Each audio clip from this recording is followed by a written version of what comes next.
गाथा नंबर सत्व विच्छुत्ति शुरू होगी अपने। अधिकार 2 सत्व प्रकरण, गाथा नंबर 333। मैं इसमें अभी निकालता हूँ ना, इसमें 32 तक ही है। ठीक है, जब तक पढ़ते हैं पुस्तक किसके पास है वो पढ़ लेंगे जब तक भैया खोलेंगे। तित्थाहारा जुगवम सव्वम तित्थम न मिच्छगादितिये तत्सत्यकम्मियाणं तद्गुणठाणं न संभववदी तद्गुणठाणं न संभवदी। तित्थाहारा जुगवम सौवम तित्थम न मिच्छगादितिये तत्सत्यकम्मियाणं तद्गुणठाणं न संभवति। पढ़िए पारुल।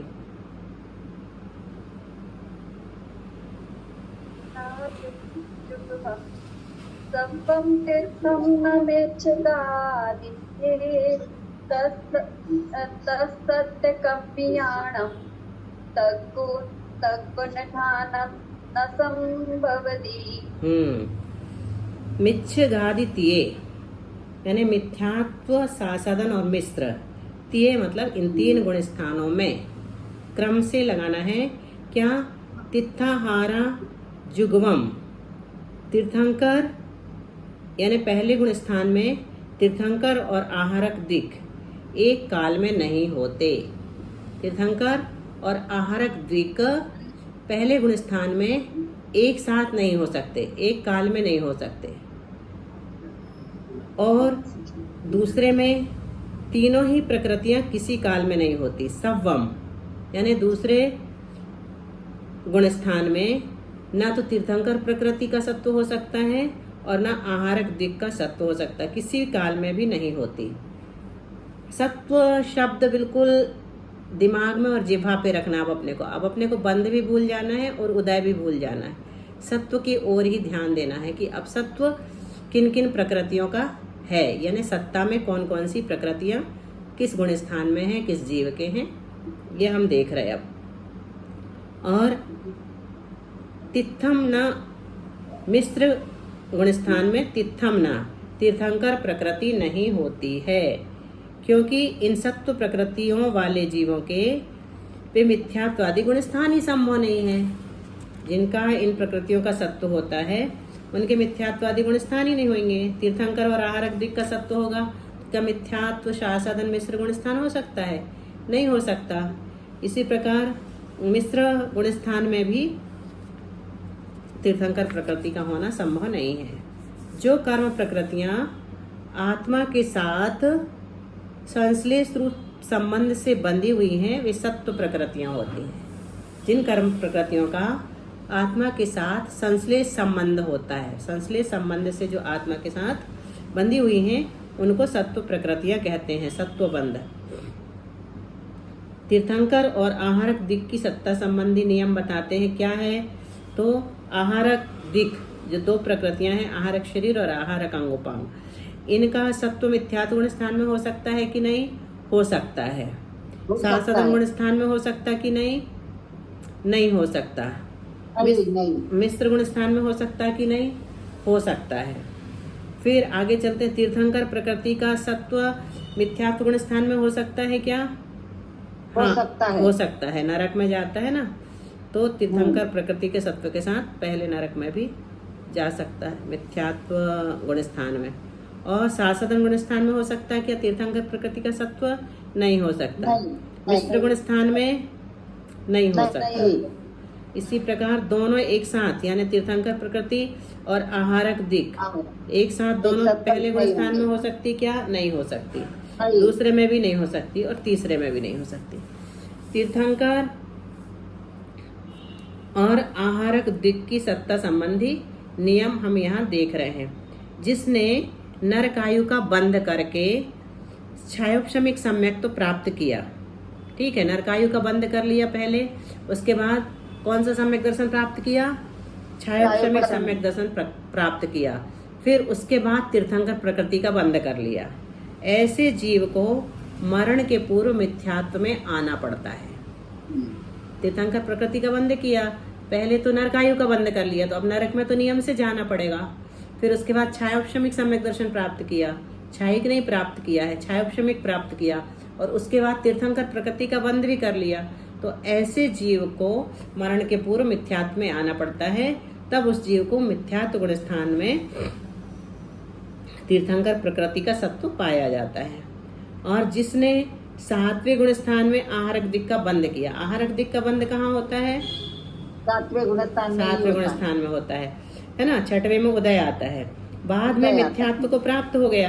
7वें गुण स्थान में आहारक दिक् का बंध कर लिया, और बाद में आगे आने वाले समय में कभी भी मिथ्या दृष्टि हो गया। ऐसे जीव के मिथ्यात्व गुण स्थान में उसकी सत्ता पड़ी रहेगी। आहारक दिक् का जो बंध किया था, है ना, उसकी सत्ता पड़ी रहेगी, तो आहारक दिक् का सत्व पाया जाएगा ऐसे जीव के। परंतु ये दोनों प्रकृतियां एक साथ एक जीव में मिथ्यात्व गुण स्थान में नहीं पाई जाती। कौन सी दोनों? तीर्थंकर प्रकृति और आहारक दिक्। नाना जीवों की अपेक्षा इनका सत्व मिथ्या दृष्टि के संभव है, अतः प्रथम गुण स्थान में ये 3 प्रकृतियां नाना जीवों की अपेक्षा सत्व योग्य हैं, परंतु एक जीव की अपेक्षा नहीं है। और तीर्थंकर और आहारक दिक् की सत्ता संबंधी और क्या नियम है? तो साधन गुण स्थान में प्रथमोपसम सम्यक्त से च्युत जीव ही जाता है ना। दूसरे गुण स्थान में कौन सा जीव आता है? तो प्रथमोपसम सम्यक्त से नीचे आता है, दूसरे गुण स्थान में जा रहा है। और पहले में जा रहा है तो जरूरी नहीं है कि दूसरे में होते हुए जाएगा। अनंतानुबंधी कसाय में से किसी भी एक कसाय का उदय आ जाए, कम से कम एक समय और अधिक से अधिक 6 आवली समय शेष रहने पर, किसमें? प्रथमोपसम सम्यक्त में, तो वह जीव दूसरे गुण स्थान में चला जाता है उतने समय के लिए। और तीर्थंकर प्रकृति वाले उपसम सम्यक्ति गिरते नहीं है। जिन्होंने तीर्थंकर प्रकृति का बंध किया है, ऐसे उपसम सम्यक दृष्टि जीव नीचे नहीं आते हैं, इसलिए ये प्रकृतियां साधन में सत्य योग्य ही नहीं है। तीर्थंकर डायरेक्ट प्रथम में जा सकता है। हाँ, जा सकता है, चौथे से डायरेक्ट प्रथम में जा सकता है। तीर्थंकर प्रकृति की सत्ता वाला जीव गिरकर मिश्र में कभी नहीं आता, क्योंकि वो वर्धमान चारित्र वाले वैसे भी होते हैं, और तीर्थंकर प्रकृति की सत्ता है तो वो नीचे नहीं आएंगे। अतः मिश्र गुण स्थान में तीर्थंकर प्रकृति की सत्ता नहीं है। गाथा नंबर 334। मिथ्यात्व प्रकृति का उदय आता है तो मिथ्या दृष्टि हो जाता है उपसम सम्यक दृष्टि के, और सम्यक तो प्रकृति का उदय आता है तो छायोपशमिक सम्यक दृष्टि हो जाता है, और मिश्र प्रकृति का उदय आता है तो तीसरे गुण स्थान में चला जाता है। 3 प्रकृतियां 3 टुकड़े हो जाते हैं ना मिथ्यात्व के, 3 टुकड़े में से जिस प्रकृति का उदय आएगा उस गुण स्थान में चला जाएगा।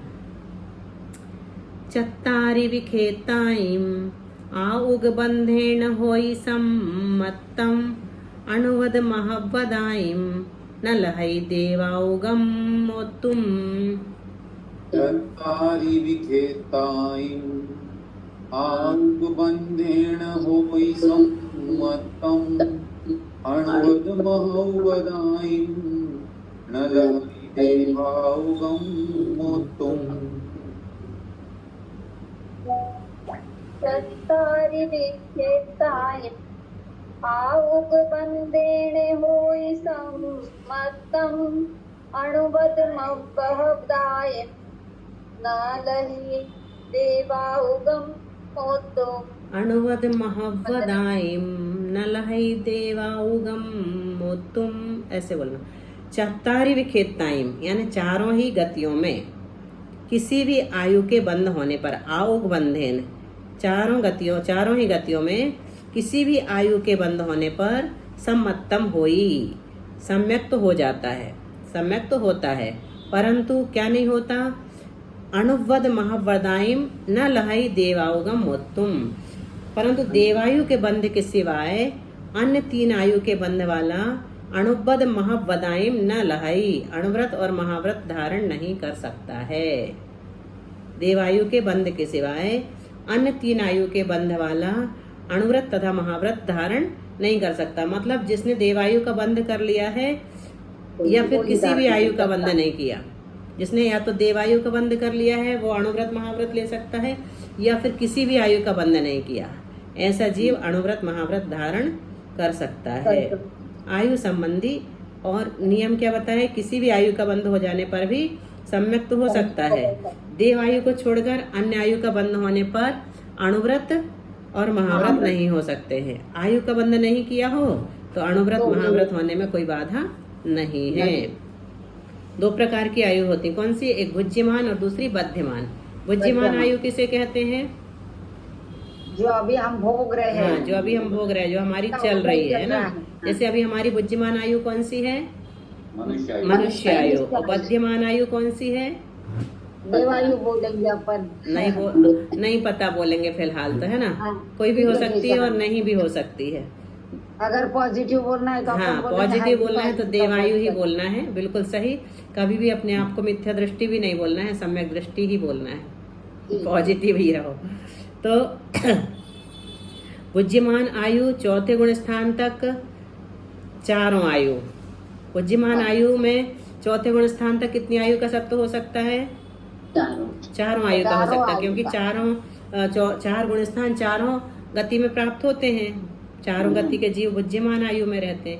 पांचवें गुण स्थान में देवायु का अगर बंद कर लिया है तो ये अनुभृत या महाव्रत लेंगे। नहीं, पांचवें गुण स्थान में बुद्धिमान है तो भी लेंगे। नहीं, प्रश्न क्या है?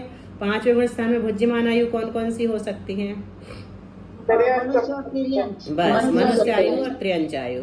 और छठे से बुद्धिमान आयु कौन सी होगी? छठे से आगे मनुष्य आयु होगी, ठीक है। और चौथे गुण स्थान तक बध्यमान आयु कौन सी हो सकती है? चारों हो सकती, चारों बांध सकते चौथे तक। और पांचवें गुण स्थान तक बध्यमान आयु कौन सी होगी? पांचवें गुण स्थान तक नहीं, पांचवें गुण स्थान में देवायु ही होगी। और छठे से आगे वाले सारे गुण स्थानों में बध्यमान आयु कौन सी होगी? देवायु। देवायु आयु का बंध कौन से गुण स्थान तक होता है? सातवें गुण स्थान तक। हाँ, सातवें गुण स्थान तक होता है, लेकिन निष्ठापना होती वहां पर, बंध शुरू हो जाता है छठे में ही। अतः नरक आयु की सत्व विच्छुत्ति चतुर्थ गुण स्थान में, त्रियंच आयु की सत्व विच्छुत्ति पांचवें गुण स्थान में होती है। नरक आयु की सत्व विच्छुत्ति चौथे गुण स्थान में हो जाएगी और त्रियंच आयु की सत्व विच्छुत्ति पांचवें गुण स्थान में हो जाएगी। जिसके देवायु के अलावा अन्य आयु का बंध हुआ हो उसके व्रत परिणाम के कारणभूत विशुद्ध परिणाम नहीं पाए जाते। देखो, 3 आयु का बंध हो गया है अगर, तो व्रत धारण क्यों नहीं कर सकता? क्या कारण बताया? क्योंकि व्रत परिणाम के कारणभूत विशुद्ध परिणाम ही नहीं होते।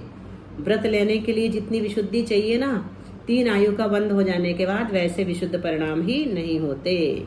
बुद्धिमान आयु बता दी, जिस आयु को वर्तमान में भोगा जा रहा है वह बुद्धिमान आयु कहलाती है, और परभव के लिए जिसका बंध किया है वह बद्धमान आयु कहलाती है।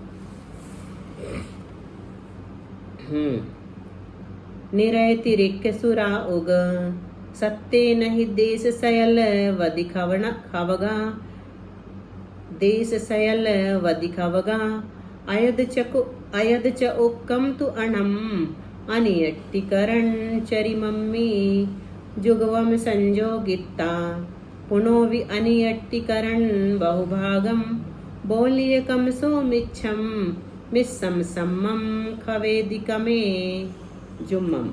निरतिरिक्त सुराउग सत्रीण देश सयल वद खवगा, अयद चौकम तुवणम अणियट्टिकरणचरीमंहि, जुगवं संजोगिता पुनोऽपि अणियट्टिकरण बहुभागम, बोलीयकम सोमित्रम मिस्सम भवेदिकमे। दीदी, यहाँ जो आया है देश सयल वदि खवगा, तो वदि ठीक है या वद है? मेरी किताब में वद खवगा। अच्छा, तो क्या ठीक रहेगा? देखते हैं अर्थ लगाते समय। जी, वद भी सही लग रहा है।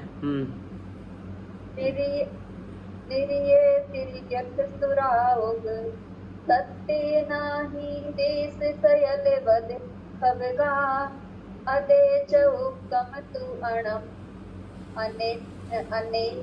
अनियट्टिकरण चरीमंहि, जुगवम संजोगिता पुनोऽपि अनियट्टिकरण बहुभागम, बोलिय कम सो मिच्छम मिस्सम सम्मम खवेदिक में। वध ही सही है यहाँ पर, वध, देशव्रत और महाव्रत।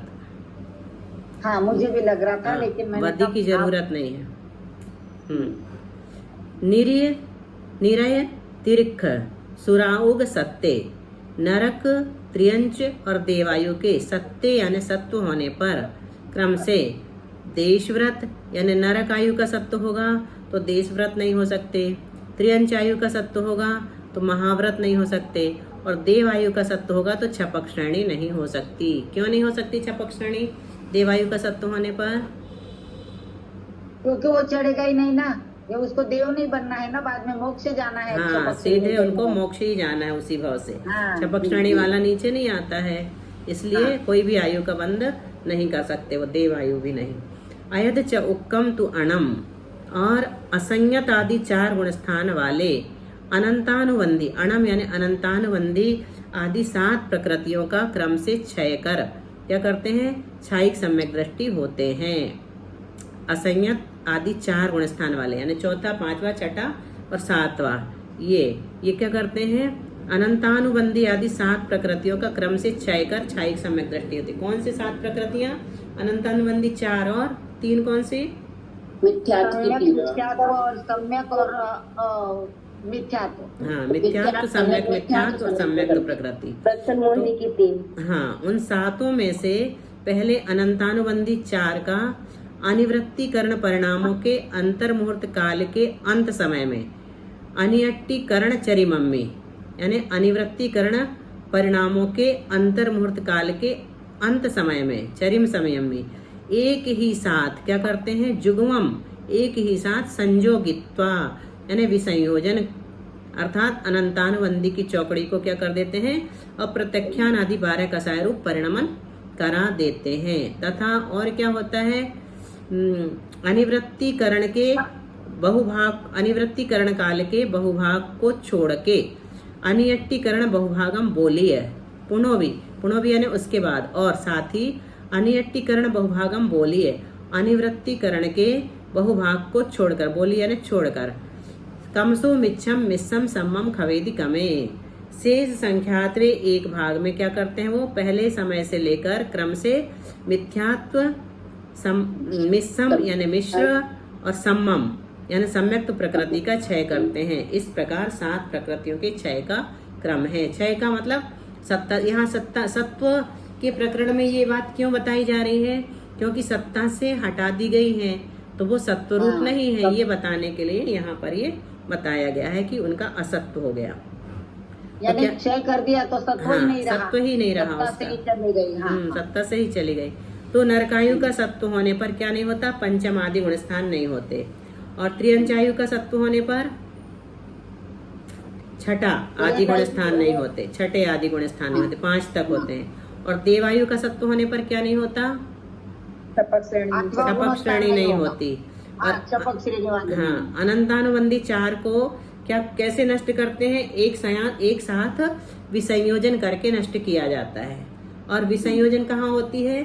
चतुर्थ से 7वें तक किसी भी गुण स्थान में विसंयोजना होती है। और दर्शन मोहिनी की 3 प्रकृतियों का क्रमशः नाश किया जाता है। सर्वप्रथम किसका? मिथ्यात्व का, फिर मिश्र का, और अंत में सम्यक्त प्रकृति का क्षय होता है। यह क्षय असंयत सम्यक्त से अप्रमत्त संयत तक इन 4 गुण स्थानों में होता है। अब गुण स्थानों में सत्वयुग प्रकृतियां बताते हैं। क्षयिक सम्यक दृष्टि के चतुर्थ गुण स्थान से सप्तम तक 7 प्रकृतियां कम करनी चाहिए। क्यों करा रहे हैं 7 कम? क्योंकि 7 का उसने क्षय कर दिया। क्योंकि अनंतानुबंधी 4, दर्शन मोहिनी 3 का नाश हुआ है। तो पहले गुण स्थान में 148 प्रकृतियां सत्व योग्य हैं, दूसरे गुण स्थान में 3 नहीं रहेंगी तो 145 हो जाएंगी। आहारक और द्विक और तीर्थंकर संभव नहीं है दूसरे गुण स्थान में, और तीसरे गुण स्थान में तीर्थंकर प्रकृति संभव नहीं है तो 148 में से 1 घटा दिया, कितने हो गए? 147। फिर चौथे में भी 148 का सत्व है क्योंकि सभी प्रकृतियां संभव है वहां पर। आहारक दिक भी संभव है सत्व के रूप में, और 5वें में नरकायु चले गए। तीर्थंकर, हाँ 5वें में कौन सी चली गई? नरकायु संभव नहीं है। और 6ठे में दोनों चले गए, नरक त्रियंच आयु संभव नहीं है, त्रियंच नहीं है। और सातवें में आगे भी नहीं। सातवें में भी नरक त्रियंच आयु संभव नहीं है। इस प्रकार 146 का सत्य है छठे सातवें में। अब 300 गाथा नंबर 337। दीदी इसके पहले थोड़ा प्रश्न पूछो, हटके है लेकिन पूछ ले। बताइए ना। हाँ, जैसे अभी अपन ने पढ़ा कि अपन ने सम्यक दर्शन प्राप्त होने के पहले नरक आयु बांध ली, जैसे कि राजा श्रेणिक ने बांध ली थी, है ना। फिर उनको सम्यक दर्शन हो गया, तो फिर उसके बाद उन्होंने नरकायु तो नहीं छूटी उनकी, लेकिन जो उन्होंने 7वें नरक की आयु बांधी थी वो 84,000 वर्ष हो गई, है ना। तो ये पूछना चाह रही हूँ मैं कि जैसे 84,000 वर्ष ही क्यों हो गई? 84,000 वर्ष, हाँ क्यों हो गई? क्या आगे क्या बोला आपने? आगे बोल रही हूँ कि जैसे 8 अपकर्ष कालों में आयु का बंध हो सकता है, तो जब 8 अपकर्ष कालों में समझ लो उनको आयु का बंध हुआ होगा, तो ज्यादा जो आयु बंधी वही तो उदय में आती है आगे, यानी वो आयु मिलती है अपने को। तो यहाँ कैसे नियम लगे होंगे ये पूछना। ये अलग नियम है, ये विशुद्धि के माध्यम से घटती है ना आयु, विशुद्धि का विशुद्धि। हम बोले? हाँ बोलो दीदी। उसका प्रश्न का उत्तर 84,000 ही क्यों मती? क्योंकि उन्होंने तीर्थंकर प्रकृति का बंध किया था, तो तीर्थंकर प्रकृति के लिए अगले चौथे काल में ही उनका जन्म होगा मनुष्य आयु में। नहीं, ये जवाब नहीं है। चौथे काल में होना है इसलिए नाप जोक करके 84,000 दे दी कर दी, ऐसा नहीं होता है। तीर्थंकर प्रकृति का बंध जिसने किया है उसकी 84,000 से कम नहीं होती, 84,000 ही होगी। नहीं दीदी, ऐसा है कि दीदी ऐसा हो सकता है कि नरक की आयु कम से कम 84,000 है। नहीं, 10,000 कम से कम नहीं, किसने कहा? 10,000। और दूसरी जो है विशुद्धि के माध्यम से आयु घटा दी जाती है, आयु। तो वहाँ ये नियम नहीं लगेगा कि जो आयु बांध ली थी ज्यादा से ज्यादा वो उन्हें मिलेगी, ऐसा नहीं वो नहीं लगी तभी तो घट गई उनकी, वो नियम नहीं लगता। घट जाती है, देवों की भी घट जाती है दीदी। अगर पहले परिणाम अच्छे थे, ऊपर के स्वर्गों की आयु बांधी और बाद में परिणाम में संक्लेशता आई, तो देवों की घटना तो गलत बात है ना, नरक की घटना तो अच्छी बात है। संक्लेशता से घटती है, संक्लेश से घटती है, उसमें इनकी विशुद्धि से घटी है। छाताइष्ट जीव बोले जाते हैं, इसको अपवर्तनाकरण कहते हैं। ये अपवर्तनाकरण है, अपवर्तन, अपवर्तन हो गया। ये आया समझ में दीदी, बहुत अच्छे से समझ में आया। सेलट ठेक्की छक्कम चदुसेक्कम बादरे अदो एकम खीने सोलम जोगे बायत्तरि तेरुवंतन्ते। सोलठेक्की छक्कम चतुसेकं पादमेरदो एकं क्षीणे सोलम जोगे बायत्तरि तेरुवन्तन्ते। सोलठेक्की छक्कम चतुसेकं बादरे अदो एकं क्षीणे सोलत जोगे बायत्तरि तेरुवत्तन्ते। वंतन्ते लिखा आपकी पुस्तक में क्या है? बादर अर्थात अनिवृत्तिकरण के 9 भागों में से 5 भागों में क्रम से 16 ठेक्की छक्कम, 16 मतलब 16 है, 8 मतलब 8, 1 का मतलब 1 और इगी यानी 1 और छक्कम यानी 6। तो 5 भागों में क्रम से 16, 8, 1, 1, 6 प्रकृतियां सत्ता से विच्छिन्न होती है, यानी सत्व विच्छुत्ति होती है। तथा 4 भागों में चदुसु एकम, 4 भागों में 1 प्रकृति की सत्व विच्छुत्ति है। अदो यानी इसके आगे मतलब सूक्ष्म सांपराय गुण स्थान में एकम, 1 प्रकृति की विच्छुत्ति है। और क्षीणे सोलम जोगे, क्षीणे सोलम 12वें क्षीण कसाय गुण स्थान में 16 प्रकृतियों की विच्छुत्ति होती है। वही ज्ञानावरण, दर्शनावरण और अंतराय और निद्रा प्रचला की मिला करके ज्ञानावरण की 5, दर्शनावरण की 4, अंतराय की 5, निद्रा और प्रचला, 16 प्रकृतियां। इनका बंध विच्छुत्ति भी 12 प्रकृतियों की होती है, उदय विच्छुत्ति भी और सत्व विच्छुत्ति भी, तीनों 12वें गुण स्थान में। अयोग केवली जोगे अजोगे यानी अयोग केवली गुण स्थान के द्विचरम समय में 72 की तथा 13 अंतिम समय में 13 प्रकृतियों की विच्छुत्ति होती है। चारित्र मोहिनी की 21 प्रकृतियों के क्षय के लिए होने वाले जीव के विशुद्ध परिणामों को छपक श्रेणी कहते हैं। छपक श्रेणी के अपूर्व करण में सत्व बताते हैं। कुल प्रकृतियां कितनी है? सत्वयोग 148। देखो बंध योग्य प्रकृतियां कितनी थी?